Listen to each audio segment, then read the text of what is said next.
Oke, bismillahirrahmanirrahim. Assalamualaikum warahmatullahi wabarakatuh. Em, ini podcast belum ada nama ya sebenarnya, karena kayaknya yang penting kita mulai dulu gitu. Sebelumnya perkenalkan, nama saya Ahmad Muhammad Syaifuddin dan saya sekarang bersama Bang Nuaim.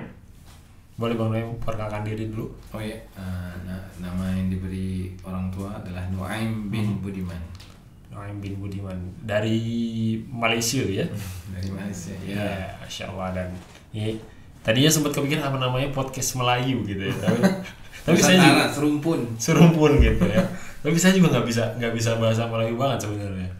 Dan kita pengen ngobrolin tentang tipis-tipis sebenarnya parenting, tapi sebenarnya bukan yang nantinya bakal kasih banyak tips terkait gimana cara membesarkan anak dan segala macam, tapi kepada ngobrol-ngobrol sebenarnya apa sih yang pernah kita lakuin, apa yang mungkin itu berhasil, dan kalau kata Ustadz Yasir tadi kan nggak semua yang dilakukan ke satu anak berhasil ke anak lain bisa berhasil gitu kan. ya, Tapi setelah tadi ngobrol-ngobrol di sebelum ini tag, kayaknya penting juga kalau kita bahas sebelum itu ya, sebelum kita punya anak, sebelum being dad gitu ya Bang. Tapi gimana jadi orang tua ya, gimana jadi apa tadi bahasa antum, lupa deh. Oh, sebelum kita jadi ayah atau ibu, Aha, aha. ada kita menjadi suami atau istri. I see. Sebelum kita jadi suami atau istri, kita adalah seorang lelaki dan seorang perempuan. Yeah. Ya, jadi biasanya ketika kita mendapat ilmu parenting itu kita kena ilmu parenting itu akan bermula dengan sebelum nikah. I see. Jadi orang sering nanya, oh kok saya nggak tahu nih sebelum nikah.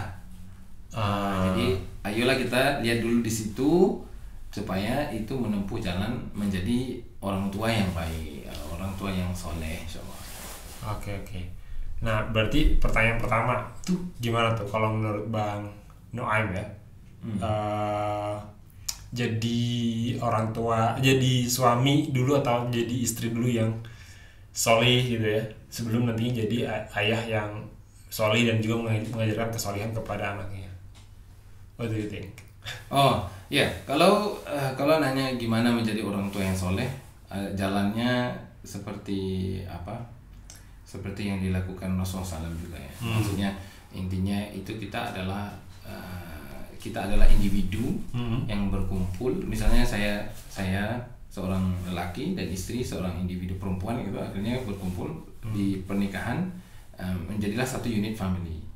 Jadi untuk menjadi family yang soleh, insya Allah benar-benar itu maksudnya berterusan ya, itu akhirnya proses.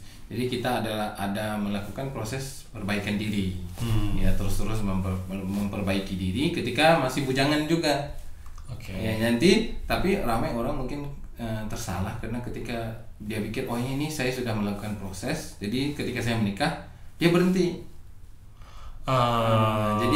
Jadi inti pertama yang kita harus ingat itu adalah semuanya adalah proses, dan proses itu tidak pernah berhenti. Ya, jadi ya individu yang namanya lelaki yang perempuan itu kan awal-awalnya ada ketarikan, ada saya lihat beliau ini kok saya merasa sesuatu gitu kan. Ya itu biasanya dari situ. Dan yang kita mau sampaikan, misalnya yang ilmu-ilmu baru yang kita belajar sekarang ini adalah bisa nggak kita itu sebelum kita jatuh hati dengan mata itu, tapi kita jatuh hati dengan ciri-cirinya. I see. Jadi karena orang sering karena sudah jatuh hati dengan mata, misalnya saya udah lihat ini, misalnya kita lihat nasi goreng kan, udah enak, udah kita lihat kan, pasti kita mau kan.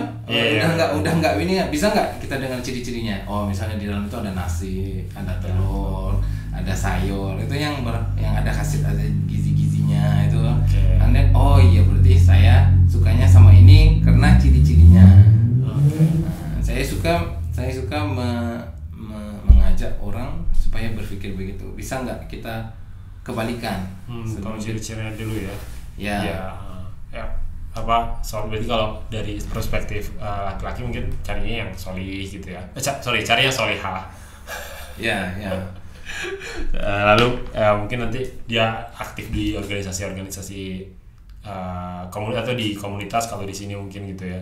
Itu karena bahasanya kalau dia mah sekufu gitu ya. Sekufu itu maksudnya karena orang yang nggak pernah organisasi sama orang yang organisasi, maksudnya orang yang sering aktif gitu ya di komunitas, itu kalau akhirnya dia dipertemukan atau dia akhirnya jadi suami istri, itu kadang nggak bisa paham gitu orang gitu. Karena idea expectationnya ketika bertemu itu adalah saya udah aktif organisasi misalnya, istri belum, atau kebalikan itu adalah ini masih saya bisa lakukan, tapi ternyata yang satunya ada ekspektasi berbeda jadi disitulah jadinya. Makanya yang kita katakan itu tadi, bisa nggak kita coba jatuh hati dengan ciri-ciri betul.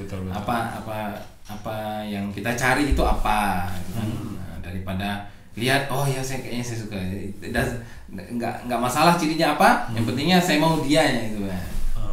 Okay. Tapi kalau udah terlanjur kita ternyata jatuh dari mata gitu, jatuh ke hati gitu, itu apa dong? Maksudnya gimana gitu untuk menanggulanginya atau untuk tidak sampai kepada padahal kita belum tahu dia ternyata soleha atau enggak, kita nggak tahu dia ternyata baik atau enggak, dia aktif atau enggak di organisasi misalnya di komunitas gitu, itu gimana? Apa ya udah gitu, kayaknya nanti bisa kita rubah kalau udah nikahin misalnya gitu kan, atau misalnya nantinya atau ya udah jangan kita deketin gitu, atau gimana? Ya tergantung fasenya udah di mana. Misalnya kalau fasenya udah bahasa Malaysia kalau bertunang sama ya. Ya kalau udah bertunang, udah kenangan, itu keluarga udah tahu itu, ya mungkin mungkin nggak usah terlalu ini sih saya karena kita tidak sama ciri-ciri, dan biasanya kalau udah bertunang udah sampai jauh segitu biasanya udah suka gitu kan, biasanya udah kita katakan udah hatinya udah jatuh hati lah. Nah tapi akhirnya itu kita kembalikan kepada yang kita bilang tadi, yaitu proses. Yang proses itu yang tidak bisa berhenti. Proses itu adalah dimana ketika kita nyadar tentang sesuatu, kita bilang oke, sekarang yang kita lakuin apa, itu kan yang pertanyaannya. Jadi kita lakuin apa itu berarti kita ada strateginya. Misalnya kalau kita para suami, kalau bagi lelaki, ketahuilah bahwa Allah menetapkan di pundak kita itu tanggung jawab sebagai ketua keluarga. Al-rijalu qawwamun 'alan nisa, itu pelindung dan ketua itu bukan kena maksudnya ada sesuatu yang kita banggakan sebagai laki, enggak, tapi ternyata itu apa yang dibebani Allah kepada kita, bima fadlallah, bima apa yang Allah ngasih ke kita.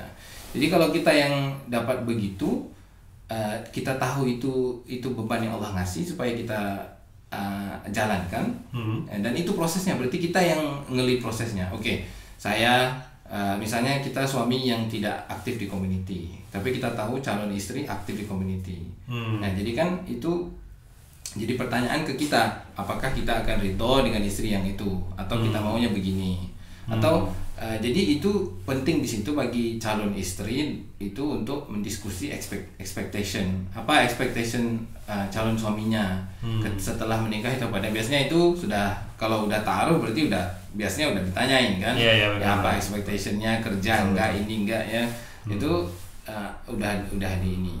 Nah karena kebiasaannya itu ada kemungkinan bahwa itu bisa berubah. Yang kita plan itu ada plan Allah yang lebih gede, yang ini. Jadi nggak apa-apa, yang penting kita sesuaikan expectation bahwa ini strategi kita, ya ini persetujuan kita bersama. Calon istri aktif, kita nggak aktif, tapi kita kan suka ke masjid, kita kan suka ini, ya kan, itu wajar. Jadi kan cuma tinggalin kita sebagai lelaki bilang oke, apa yang level next yang saya bisa lakuin. Kalau saya sering sholat jamaah di masjid, bisa nggak saya bantuin misalnya ngeran sesuatu di masjid, bisa nggak saya bilang nggak tahu kalau di Indo apa, om saya ini sering ke masjid kok, ada yang bisa saya bantu. Itu kan giving back to community kan.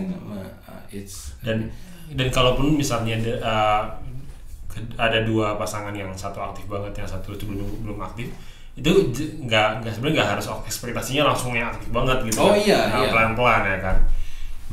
Tapi ini saya kepikiran agak narik lebih jauh lagi, dalam artian Kan itu kalau misalnya udah mungkin secara umur, secara ini udah dewasa dan segala. Tapi kalau misalnya gimana kalau ternyata kondisinya kita masih kuliah, belum ada kerja.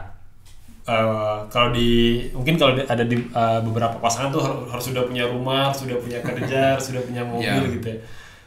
Itu gimana? Apa biar kita nggak, misalnya kita emang harus nunggu lagi misalnya entah 2 tahun atau 3 tahun karena memang kondisinya belum siap atau kondisinya belum memungkinkan.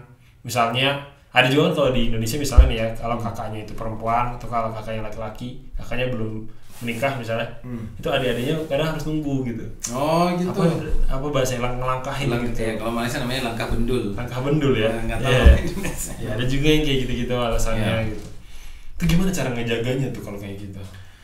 Ya tergantung pengalaman sendiri dan kita ngobrol semua. Itu beberapa sikap yang kita bisa ambil adalah yang pertama, di mana posisi kita. Kalau kita masih di sekolah, SMP atau SMA, mungkinlah kita merasa sepertinya dia ini soleha, sepertinya dia ini soleh. Ada sesuatu perasaan. Ya kan SMP udah mulai berasa gitu kan. Iya, udah merasa kan. Sepertinya saya mengatakan sepertinya itu karena selalu itu first impression. Apa first impression kalau di Indonesia? Pandangan pertama. Iya, pandangan pertama sepertinya ya. Dan itu biasanya yang buat kita tertanya, dan yang menariknya di situ ketika kita sudah merasa begitu, misteri itu lebih menarik kan misteri banget, misterius banget, orang ini soleh enggak, orang ini soleha enggak, di rumah dia ngapain aja. Apalagi dulu belum ada Instagram, belum ada Facebook gitu. Jadi kita untuk kenalan tuh nggak bisa tuh tahu ada Instagram, dia aktif di sini, dia pernah ini nggak bisa dulu kan. Nah kalau ada Instagram juga itu kita tahu misalnya update-nya ini. Bisa aja kan saya bangun tidur udah mandi kan saya selfie kan. Ini saya bangun tidur begini kan. Bisa aja. Maksudnya jadi itu adalah dunia sepertinya. Nah, jadi kita di situ manage yang saya bilang itu manage expectation. Ini sepertinya begini, dan tergantung. Sekarang yang keduanya adalah saya sering kabarin ke pelajar saya kerja di sekolah, saya di sini kerja di sekolah. Saya bilang ada tempatnya, ada waktunya. Setiap sesuatu ada tempatnya, ada waktunya. Ya, misalnya tempatnya itu pas lah. Misalnya kita secara usia udah pas. Misalnya. Tapi secara tempatnya itu tidak ada calon. Di sini misalnya di Perth ada orang single di Perth. Udah nyari nggak ketemu calon yang pas buat dia, kan berarti nggak jadi juga kan. Jadi kalau yang di sekolah itu mungkin dua-duanya nggak pas. Ya waktunya juga nggak pas, tempatnya juga nggak pas, karena masih di sekolah. Jadi jadi apa yang harus dilakukan itu kan pertanyaannya. Jangan sekarang bilang ini nggak pas dong, nggak pas, berarti secara terus gimana gitu. Terus gimana secara fitrahnya Allah udah ngasih kita. Jadi baliklah kepada proses. Kita sedang melakukan sesuatu, ada objektifnya. Saya sedang sekolah dan ini objektif sekolah begini. Kalau Anda orang yang tahu masa depan saya hari itu begini, ini pengennya saya. Saya kalau seorang perempuan bilang saya ingin jadi seorang ibu di rumah, ya kan harus belajar juga kan ekonomi rumah tangga, ya kan gimana. Kalau ada seorang perempuan bilangnya saya pengen jadi dokter, saya pengen jadi guru, itu kan ada goalnya yang mau ini kan. Jadi bukannya kita bilangin jangan mikir gitu kan, kita cuma bilangin ketika waktu dan tempatnya belum pas, ya jalaninlah dulu hidupnya. Ya ikatlah kemauan kita, ketakutan kita, keresahan kita. Kalau saya nggak kasih tahu ke dia sekarang, nanti dia sama orang lain loh. Misalnya begitu. Misalnya kalau saya nggak kasih tahu dia sekarang itu dia sama orang lain. Ya. Dan kita berdua udah tahu berapa rame teman-teman kita yang udah ngasih tahu tapi tetap akhirnya menikahi orang lain. Betul. Jadi itu membuka perspektif aja. Jadi yang penting bagi kita seorang muslim adalah ikatlah kemauan kita, keresahan kita itu dengan doa. Doa, ya Allah, ini harapan saya, ini hasrat saya. Saya nggak tahu ini baiknya atau buruknya. Tapi ini hasrat saya. Ini hasrat saya, dan Engkau yang maha, maksudnya Allah, Engkau yang maha mengetahui segalanya, dan saya serahkan urusan ini kepadamu karena sekarang saya lagi ini. Itu maksudnya di sekolah ya, maksudnya kalau udah begitu ya. Kalau dulu sih saya selalu diingetin sama senior ngaji saya tuh ini sibuk dalam kebaikan. Iya. Gitu. Karena kalau udah sibuk dalam kebaikan itu udah nggak akan mikirin namanya mau pacaran atau mau apa gitu. Jadi ikut organisasi ini, ikut organisasi itu gitu. Kalau dulu saya tuh karena dulu saya bukan dari orang yang mampu juga gitu ya. Jadi saya tuh dulu ngajar. Weekend tuh saya ngajar anak-anak SD bahasa Inggris, matematika gitu. Aktif di kayak semacam remaja masjid gitu. Karena dulu tuh sebenarnya ngelakuin itu bukan karena emang pengen banget ngajar ya. Tapi karena udah beasiswa ketika itu. Ya, Masya Allah. Kayak gitu. Jadi udah beasiswa gitu dan wah ternyata alhamdulillah nggak jadi, udah nggak pernah pikiran buat ngelakuin hal yang kayak gitu ya dulu ya. Berarti intinya di situ adalah orang yang banyak waktu luang itu berarti pikirannya jadi mikir kan? Betul. Jadi mungkin jawabannya adalah doa dan sibuklah diri dalam kebaikan. Iya betul. Dan kalau dulu senior tuh punya kutipan katanya kalau lu nggak ngelakuin hal yang baik, lu nggak lagi ngelakuin hal yang baik, pasti yang kemungkinan ada dua, adalah lo lagi maksiat atau lo ngelakuin hal yang sia-sia. Gitu. Sia-sia tuh bisa jadi mungkin kayak main games tapi melampaui batas gitu loh. Nggak ingat waktu, nggak ingat sholat gitu ya. Kan sia-sia juga gitu. Kayak gitu. Jadi ya seperti kata-kata yang biasa didengar lah hari ini itu adalah kalau kita tidak menjalani kehidupan kita seperti mana kita mau, itu kita akan menjalani kehidupan kita sebenarnya yang dimau orang lain. Makanya itu yang sia-sia. Tadi kan orang itu pengen uang dari kita, pengen waktu, pengen perhatian. Ada orang misalnya company games itu kan, dia mau waktu dari kita karena dia ada sesuatu yang dia mau, apakah dari sisi uangnya atau apanya, ya kan, atau ini. Jadi yang terbaik buat kita itu adalah mengisi dengan kebaikan yang Allah ridho. Berarti kita hidup dengan kemauan Allah itu kan. Misalnya zaman ini kan ada ramai lah, banyak lah usaha-usaha. Saya keren banget usaha-usaha anak muda itu. Kreativitas itu ada yang weekendnya pergi ke masjid-masjid di sekitar daerahnya, itu kan cuci aja, bantuan kan itu juga amalan. Kalau ada yang suka, ada yang bisa nyuci kan, bisa ambil sajadahnya, mukenanya, atau misalnya bantuin nyuci, atau atau ngajar anak-anak SD. Dan untuk di zaman yang sekarang nyari kayak gitu gampang lah, tinggal buka sosmed, buka website tuh inspirasi bisa. Inspirasi tuh banyak banget lah. Oke. Terus nah itu di SMP, di SMA. Oke. Nah, kalau gimana kalau kuliah? Benar. Itu kan biasanya lebih menggebu-gebu ya sebenarnya ya. Apalagi dulu saya jujur ya, dulu saya tuh SD, SMP, SMA itu sekolah Islam. Semua pakai kerudung.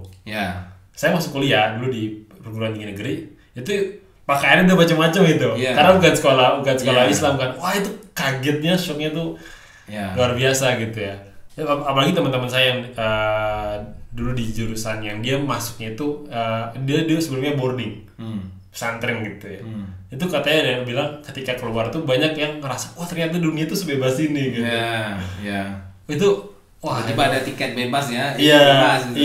Kalau untuk anak-anak yang dari sekolah public school atau negeri gitu, itu mereka udah biasa ngeliat gitu. Jadi kayak malah B aja gitu. Tapi untuk yang dari sekolah-sekolah Islam, dari pesantren itu malah kagetnya luar biasa gitu, shock gitu. Ya bahkan dulu ya karena saya agak maksudnya nggak mau pegangan dan nggak mau salaman juga enggak gitu waktu SMA, waktu kuliah ya. Itu malah jadi bahan bercandaan gitu sama anak-anak perempuan-perempuan itu gimana tuh ya? Coba kalau Bang Noem punya experience mungkin atau punya kalau saya kan kuliah kelas studennya dulu di sini ya. Memang lebih parah lah cabarannya. Kalau itu di macam-macam, di sini lebih macam-macam lagi ya. Dan karena saya jauh dari orang tua itu lebih merasa bebas itu kan. Jauh dari orang tua? Iya, sebentar ada satu tahun lebih itu berarti orang tua nggak dekat. Jadi itu lebih merasa bebas gitu kan. Lebih merasa kita mau ngapain aja di sini. Jadi itulah. Dan legal lagi di sini terus apa aja bisa legal di sini. Itu. Jadi itu subhanallah, itu saya bersyukur banget karena ada pondasi kita dari, misalnya saya diantar juga ke sekolah Islam itu. Jadi yang tadi bilang shock itu karena kita ada satu pondasi yang ataupun kebiasaan yang kita bisa lihat, tiba-tiba kita lihat sesuatu yang beda. Nah, tapi di situ kan akhirnya manusia itu ada pilihan. Pilihannya apakah dia tetap dengan pondasinya dia, atau dia saya mau cobalah atau mau inilah. Nah, itu. Dan kadang biasa maksudnya kadang kita ya coba-coba sama teman-teman kan, itu biasa. Itu kadang terjadi ke kita. Ya saya coba aja teman-teman sama teman-teman dan sebagainya. Tapi apakah kita bisa gunakan pondasi kita itu untuk mengetahui batasannya? Nah, itu kan ya sebenarnya normal ya, kaget, shock tuh kaget, normal ya. Shock itu normal. Nah, intinya itu apa yang tadi what do we do? Apa yang kita lakukan di saat itu? Nah, pilihan itu sentiasa ada. I see. Nah, itu kalau setelah shocknya. Dan kalau apatah lagi nanti satu kelas kan, satu kuliah, satu tutorial kalau di sini itu kan, kalau sering ketemu. Nah, itu pertanyaan seterusnya itu, kayaknya bagus juga ini, saya lihat ciri-cirinya kan, tadi saya bilang ciri-ciri kan, setelah itu ciri-cirinya juga kelihatan, baik kok ini ya. Boleh kalau di Jawa itu ada peribahasa ini, witing trisno jalaran saka kulino. Apalah artinya itu semakin ketemu semakin ada tumbuh rasa cinta. Masya Allah. Tolong dikoreksi kalau misalnya saya salah ngomong. Tapi dia gitu. Jadi ya itu semakin ketemu pasti akan ada rasa senang gitu, suka gitu. Karena itu bagian daripada membentuk kebiasaan. Iya, benar-benar. Itu berarti senang kan? Tadinya saya nggak ada, tiba-tiba saya ada kan, itu kebiasaan. Kayaknya saya enak nih dengan kebiasaan baru begini, sering ketemu gitu kan. Tapi uniknya ini dulu tuh waktu sebelum nikah gitu ya, ketika kalau melihat perempuan yang emang dia akhwat, dia bisa dalam artian kerudungnya panjang dan kalau dia menutup aurat dengan baik dan segala macam, itu saya justru jujur itu lebih deg-degan. Ketimbang lihat yang dia buka-bukaan gitu maksudnya. Kalau lihat buka-bukaan mungkin kita nunduk aja gitu loh. Tapi kalau jujur kalau dulu ngelihat yang yang dia malah pakai kerudung panjang, itu malah lebih deg-degan. Dan dulu saya ngobrol kayak gitu kan sama teman-teman saya ngaji juga, dulu bilang itu justru bagus karena ya berarti emang lu itu tipikalnya seperti itu gitu. Bukan yang buka-bukaan gitu bahasanya. Kayak gitu. Menarik banget itu. Jadi intinya yang seterusnya itu gimana? Apa yang kita harus lakukan? Nah di uniknya di kuliah itu adalah karena secara hukum sudah bisa menikah. Misalnya kita secara hukum ya, di sini juga bisa menikah. Kalau di Indo juga bisa lah ya. Bisa. Secara hukumnya bisa. Jadi kan tadi saya bilang waktu dan tempat. Ya kalau waktu, usia ini kan udah bisa. Tempatnya ya boleh lah. Maksudnya nggak masalah juga kan kalau mau menikah. Paling ada sedikit sanksi sosial aja gitu. Kadang diomongin sama orang gitu. Tapi tapi yang pentingnya karena kita melihat. Kalau saya melihat beberapa teman saya dan saya lihat setelah ngobrol dengan anak-anak muda dan pattern-pattern yang saya lihat itu ramai orang itu jadi dua ekstrim. Maksudnya dua ekstrim. Jadi dalam penjelasan akhlak itu biasanya ada dua ekstrim lebih dan ekstrim kurang, dan kita itu akhlak yang soleh itu akhlak yang di tengah-tengah. Itu ummatan wasatan itu yang di tengah-tengah. Apa tuh maksudnya? Harus ingat lagi ya ini ya. mata kuliah ya. Jadi misalnya saya misalnya uang ya. Misalnya uang. Saya adalah orang yang kalau orang Indo bilang kedekut apa ya? Sama? Kikir, bukan? Kikir, kikir. Jadi itu di ekstrim itu kikirnya sampai ke keperluan apapun saya nggak beli. Misalnya itu ekstrim kurang. Atau ekstrim lebihnya itu mubazir, boros boros ya semuanya masuk 1.000 hilang 1.000 hilang itu, atau bahkan hilangnya bisa minus gitu ya. Atau bisa minus, bisa utang. Tapi maksudnya yang di tengah-tengah itu adalah di antara keduanya. Di antara kita memenuhi keperluan dan kita tidak terlalu boros. Malah dosen saya bilang ketika dia menyikapi anaknya, dia bilang ketika anak saya minta sesuatu, saya lihat ini keperluan dia atau kemauan. Atau kemauan. Kalau keperluan, kalau keperluan itu saya akan ngasih dia, saya akan penuhi keperluan karena itu keperluan. Tapi kalau mau ya tergantung kondisi saya ada enggak, ada kalau ada mungkin, tapi bisa jadi kita harus mikir ketika seseorang itu dipenuhi kemauannya terus-terus, itu biasanya jadi kalau bahasa Inggrisnya itu entitlement. Ya berarti semuanya entitlement itu berarti misalnya saya mau semuanya, ketika saya mau sesuatu pasti dapat. Dan ketika saya rewel dikit atau apa, orang tuh akan ngasih. Misalnya setelah saya minta, saya nggak dikasih, saya akan tunjukkan satu sikap saya, dan setelah itu ada instant reward. Oh ya sudahlah, kita beliin. Nah, jadi setelah itu mendidik seseorang itu menjadi entitled. Oh saya berhak dapat ini, saya berhak, saya itu, saya ini, saya ini. Nah jadi itu dua ekstrem tadi ya, balik ke tadi itu dua ekstremnya, yang tengah-tengahnya itu adalah yang berakhlak. Yang berakhlak mulia itu sentiasa di tengah-tengah. Jadi misalnya tadi tadi bilang mau menikah itu kan bisa jadi dua. Satu yang terus masuk tanpa ada persediaan. Oh saya udah ketemu orangnya, intinya besok saya mau nikah. Nekat gitu ya. Ya nekat. Ya udah ini saya lakuin.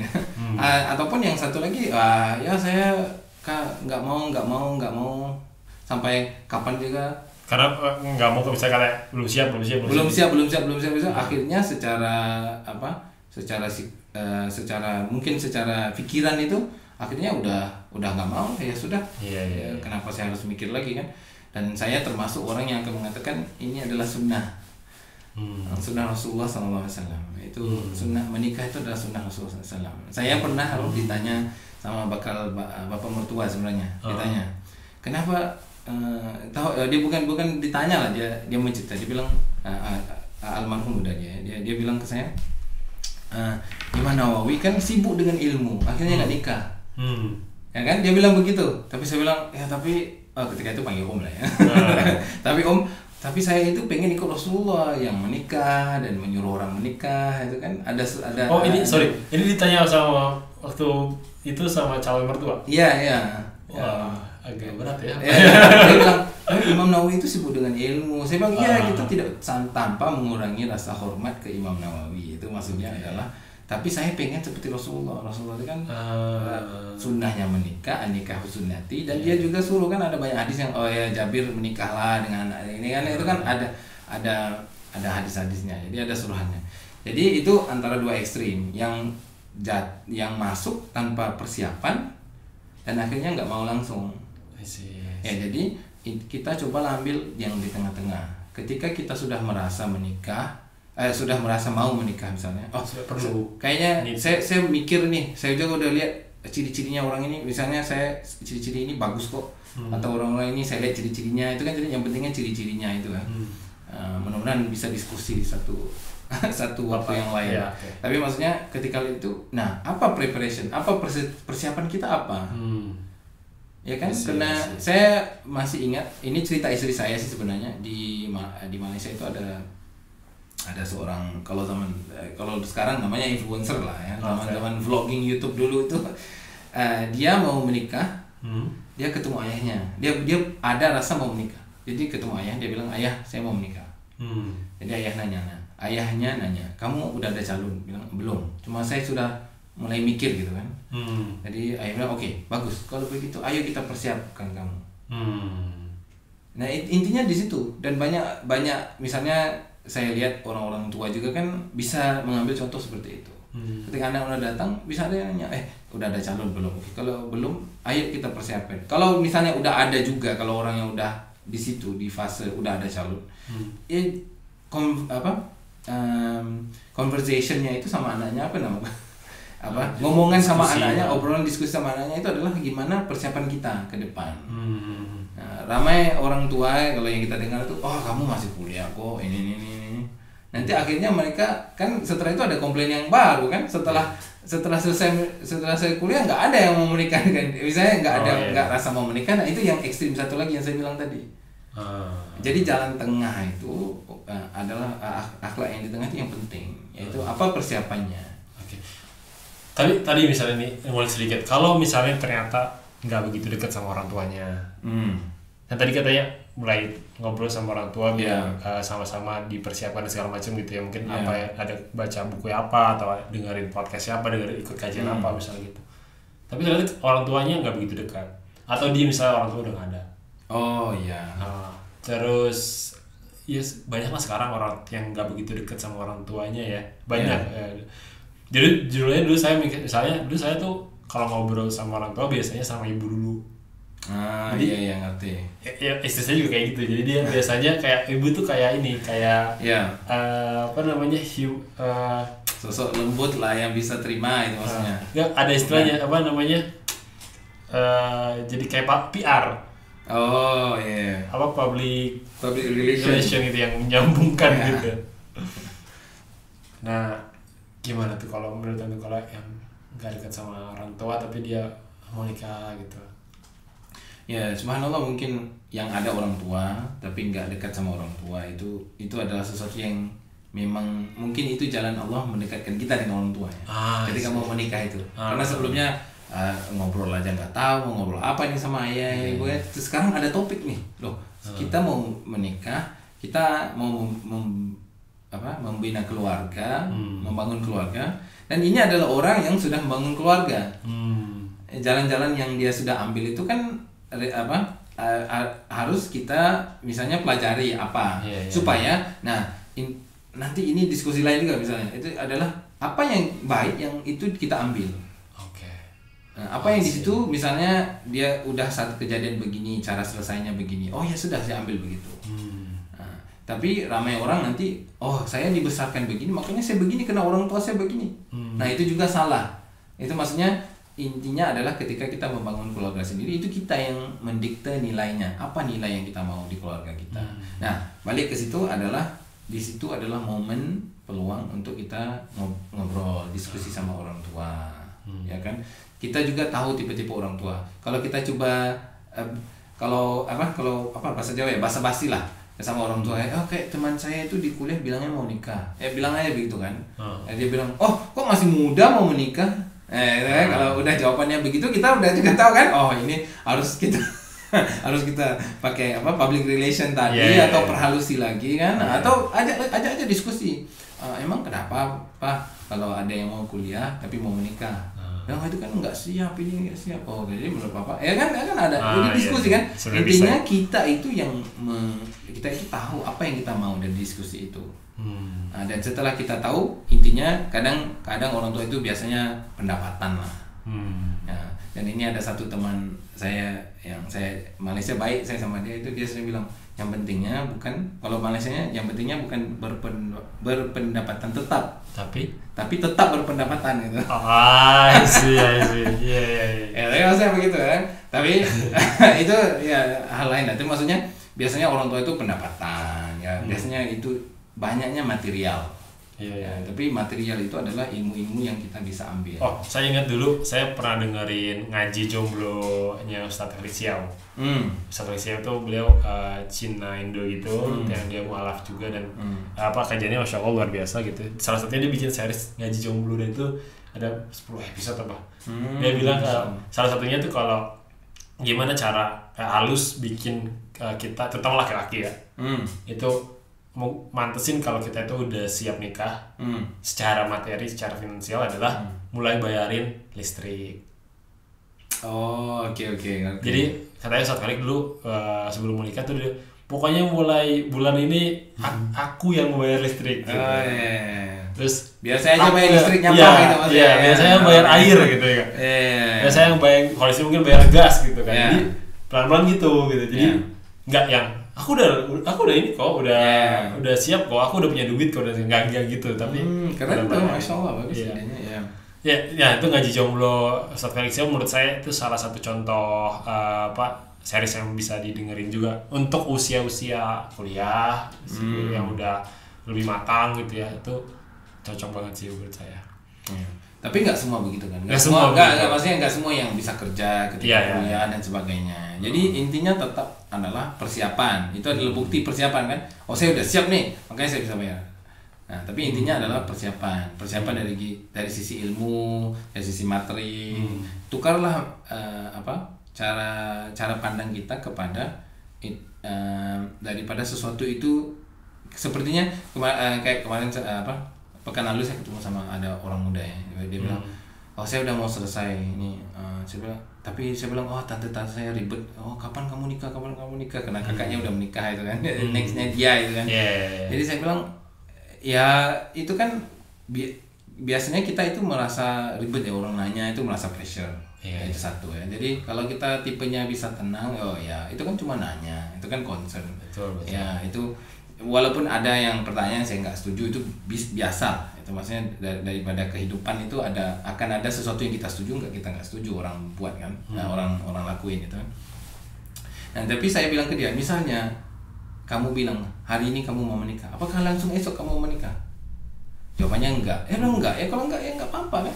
Biar jadi itu adalah persiapan. Bisa jadi kamu bilang kamu mau menikah sekarang, kamu menikahnya itu setahun setelahnya. Iya benar. Ya. Prosesnya enggak cepat. Apalagi kalau teman-teman yang biasa lewat taruh proposal gitu tuh, itu ada yang harus nunggu sebulan, misalnya di ini gitu. Karena emang prosesnya panjang kan, karena ada persetujuan orang tua di sana gitu kan. Persetujuan kan, kalau ada yang bilang kamu tuh nggak nikah sama satu orang sebenarnya, tapi kamu kalau nikah sama satu keluarga. Gitu. Makanya biasanya banyak orang-orang yang nanya, dia udah selesai belum sama keluarganya. Bahkan kalau secara finansial ada pertanyaan-pertanyaan, keluarganya punya utang apa enggak? Gitu. Sampai secara itu. Masya Allah ya. Karena ada cerita-cerita yang ketika udah nikah dia belum bisa ngasih full ke istrinya karena dia harus bayar utang keluarga. Karena bantuin keluarganya, Masya Allah, barakallahu fiik. Gitu. Jadi banyak. Jadi intinya itulah, maksudnya persiapan ya. Kalau udah di kuliah itu persiapan. Tapi tetap misalnya cobalah jaga batasan itu kan, maksudnya. Qadul basar. Itu menarik itu di Qadul basar itu ada satu syekh dalam menjelaskan hijab kepada non muslim itu kan, ditanya non muslim nanya, kenapa kita harus berhijab? Kenapa kalian muslim harus berhijab? Kenapa? Tapi bilangnya kenapa perempuan lagi harus berhijab? Tapi kata syekhnya itu, nah sebelum kalian bertanya kenapa perempuan harus berhijab itu, kalian harus tahu ayat hijab itu.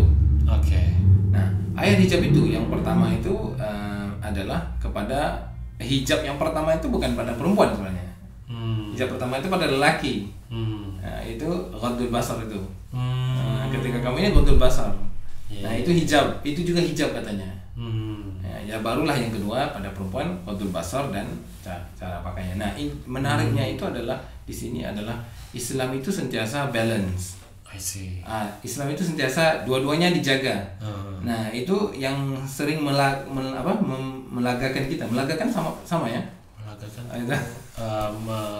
Bikin musuh ya. Adu domba ya. Bikin adu domba itu antara laki dan perempuan misalnya, itu bukan Islam justru. Itu pasti luar itu. Yang bukan Islam lah, yang coba yang masukin ke kita itu ideologi. Perempuan harus begini, harus begini. Enggak, kita sudah ada standar kita. Ini standar Islam yang dibikin Allah, yang tahu fitrah kita gimana, yang memang sayang dengan kita lebih dari ibu kita. Dan itu perempuan dan laki itu Allah sentiasa mengasih sesuatu ke masing-masing itu sesuai dengan apa yang sesuai dengan laki dan perempuan. Adil gitu ya. Iya, itu adilnya Allah begitu. Benar-benar, masyaallah. Oke, ini udah 38 menit, Masya Allah.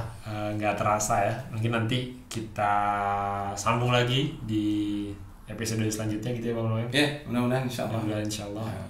Terima kasih teman-teman udah mau mendengarkan. Dan semoga bermanfaat buat teman-teman semuanya. Assalamualaikum warahmatullahi wabarakatuh.